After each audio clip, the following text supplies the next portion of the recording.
parole de Dieu nous dit que l'apprentissage du Seigneur se fait en tâtonnement. On tâtonne, on essaie. Sauf qu'en tâtonnant, en essayant, on peut passer 1 an, 2 ans, 3 ans, on fait des erreurs qui peuvent être fatales. Donc, comment on finit de façon claire à savoir que ce n'est pas le diable qui nous parle, ce n'est pas moi qui me parle, c'est Dieu qui me parle. Très bonne question. Voilà, c'est une question à laquelle, c'est une question que beaucoup se posent. Hein. Alors, Dieu n'est pas méchant. Dieu est notre Père.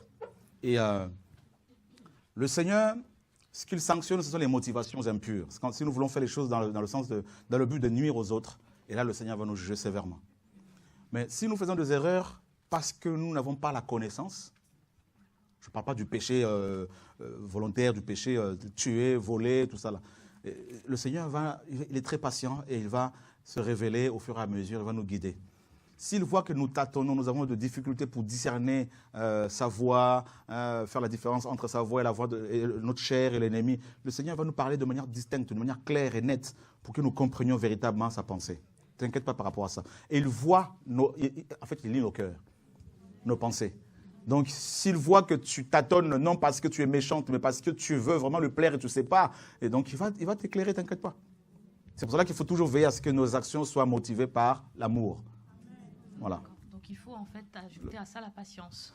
Forcément. Être patient, à écouter, à recevoir la réponse de Dieu. Bien sûr, regarde ma sœur. J'en connais beaucoup, des frères et sœurs qui veulent à tout prix se marier. D'ailleurs, ils perdent la grâce du Seigneur et l'appel du Seigneur à cause de ça. Et ils rencontrent des gens et puis rapidement ils veulent se marier. Il y en a, ils le font parce qu'ils vont mettre Dieu dans l'affaire. Mais d'autres, ils tombent amoureux, amoureuses et puis tout de suite ils vont se marier et ils pêchent. Ils sortent de la volonté du Seigneur et malheureusement ils finissent par avoir des mauvais témoignages auprès des frères et sœurs. C'est parce qu'ils n'ont pas voulu écouter le Seigneur. C'est pour ça que là, il faut vraiment être patient. Hein? Oui, quelqu'un te plaît, en parlant du mariage, mais il faut prendre son temps. Il faut prier, il faut attendre, il faut écouter, il faut demander conseil, tout ça. Mais malheureusement, beaucoup ne veulent pas écouter. Voilà.